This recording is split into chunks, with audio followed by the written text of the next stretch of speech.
బాబు మాంగళ్యధారణ కానివ్వండి.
చాలా thanks Rajendra. Correct టైంకి వచ్చి నేను చెప్పినట్టే పోలీస్గా నటించి పెద్ద గండం నుంచి తప్పించావు. అదంతా ఓకే, కానీ నాకు అమౌంట్ చాలా తక్కువైనట్టుగా అనిపిస్తుంది. అదేంటి? ఇంతకు ముందు ఎంత మాట్లాడానో అంతే ఇచ్చానుగా. కానీ 25 లక్షల క్యాష్, 25 తులాల బంగారాన్ని కాపాడాను కదా, ఇంకొంచెం చూసివ్వండి. నువ్వు కాపాడింది డబ్బును మాత్రమే కాదయ్యా, మంచి మనసున్న నా కొడుకుని, కోడల్ని. నువ్వు చేసిన సహాయం వల్ల వాళ్ళకి మంచి జరిగి వాళ్ళిద్దరూ జీవితాంతం సంతోషంగా ఉంటారు. నువ్వు చేసిన దానికి నీకెంతిచ్చినా తక్కువే. ఇదిగో తీసుకో. Thank you sir, thank you sir, thank you. వస్తాను సార్.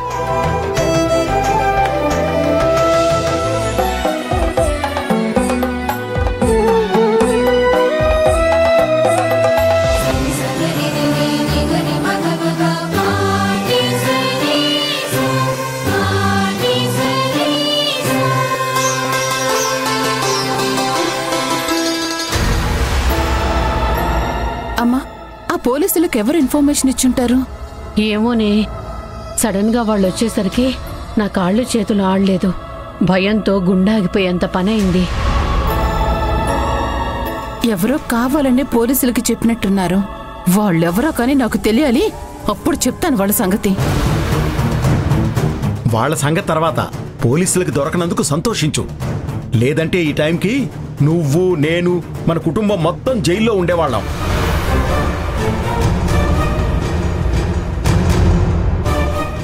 అది సరే కానీ డబ్బులు నగలు ఎక్కడ దాచారు?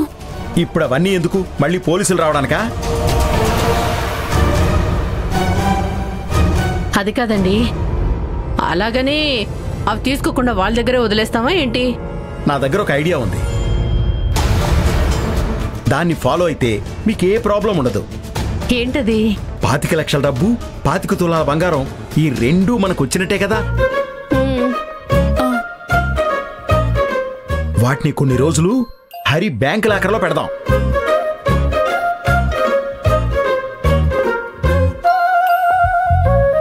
నగలు, డబ్బు సేఫ్ గా ఉంటుంది, ఎవరికీ డౌట్ రాదు.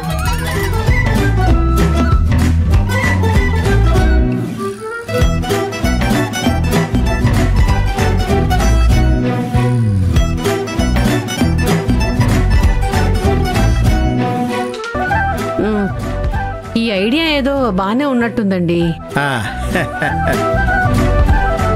అవునమ్మా, నాన్న చెప్పింది నాకు కూడా కరెక్టే అనిపిస్తుంది. హా, ఎరా నీకు ఓకేనా? సరే నాన్న, నువ్వెలా అంటే అలా. రే వినోద్, నేను ఈ పెళ్లి హడావుడు మొత్తం ముగించుకొని వచ్చేసరికి ఒక వారం అవుతుందిరా. నువ్వే ఈ డబ్బుల్ని నగల్ని తీసుకెళ్లి మేనేజర్కి నేను చెప్పానని చెప్పి వీటిని బ్యాంక్ లాకర్లో పెట్టు. ఇలాంటి టైంలో నేను బయటకు వస్తే రిస్క్ కదా. వెళ్ళేటప్పుడు తీసుకెళ్ళు. వినోద్, అవి తీసుకుని తొందరగా వెళ్ళు. సరే అయితే నేను వెళ్ళి సేఫ్గా లాకర్లో పెట్టొస్తాను. వెళ్ళు వెళ్ళు. సరే.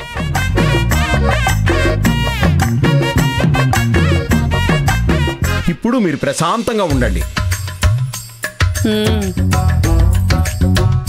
సరే సరే, తొందరగా బయలుదేరండి. లక్ష్మి వచ్చేసరికి హారతి అవి సిద్ధం చేయాలి కదా. పదమ్మా, మేము వెళ్తాం. ఏరా నాన్న, ఎలా ఉంది నా ప్లాన్? చాలా బాగుంది నాన్న, సూపర్గా ప్లాన్ చేసావు. అసలు ఈ ప్రాబ్లం నుంచి ఎలా బయటపడాలా అనుకుంటున్నాను. కరెక్ట్ టైంకి ఆ పోలీస్ని పిలిపించావు, గండ నుంచి గట్టెక్కించావు. అసలు ఇదంతా ఎలా చేయాలనిపించింది నాన్న? ఎలా చేశాననే దానికన్నా ఎందుకు చేశానో అని అడుగు. లక్ష్మి లాంటి అమ్మాయి కోడలిగా వస్తే నువ్వు సంతోషంగా ఉంటావు, మన కుటుంబం కూడా ప్రశాంతంగా ఉంటుంది. మీ అమ్మ మీ అక్కకి డబ్బు మీద అత్యాశ ఎక్కువరా. వాళ్ళిద్దరికీ లక్ష్మి కన్నా లక్ష్మి తెచ్చే డబ్బు నగలే ముఖ్యం. అందుకే నేను రంగంలోకి దిగా రక్తి కట్టించా.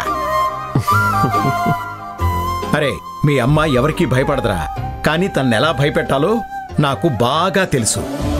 నువ్వు ప్రశాంతంగా ఉండరా అబ్బాయి, నీ వెనకాల నేనున్నాను. చాలా థ్యాంక్స్ నాన్న.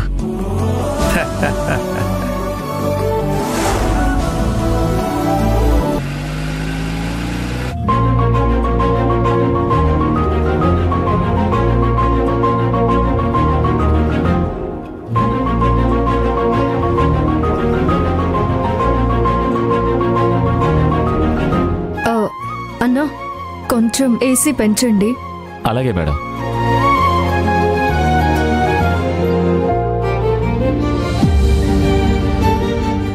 టిష్యూ ఉంటే ఇస్తారా? మేడం,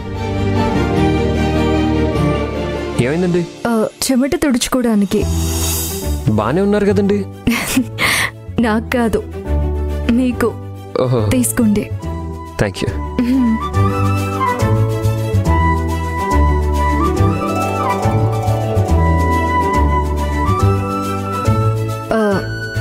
ఎందుకు టెన్షన్ అవుతున్నారు? అదేం లేదండి, బానే ఉన్నాను. యాక్చువల్లీ చెప్పాలంటే నాకు కూడా టెన్షన్గానే ఉంది. మీకా? ఎందుకు? ఏం లేదు, మన పెళ్ళి చాలా హరిబరిగా జరిగిపోయింది కదా. ఒక వారం క్రితం మీరెవరో నేనెవరో, కానీ ఇప్పుడు మనం భార్యాభర్తలం. రేషన్ కార్డ్ నుంచి ఆధార్ కార్డు దాకా ఇక నుంచి నేను మీ ఫ్యామిలీలో మెంబర్ అయిపోయాను. సడన్గా అన్నీ మారిపోయేసరికి కొంచెం టెన్షన్ అవుతున్నాను. అయ్యో, మీరేం టెన్షన్ పడకండి, నేనున్నాను కదా, నేను చూసుకుంటాను. అన్నా, పాటలు పెట్టండి అన్న. అలాగే సార్.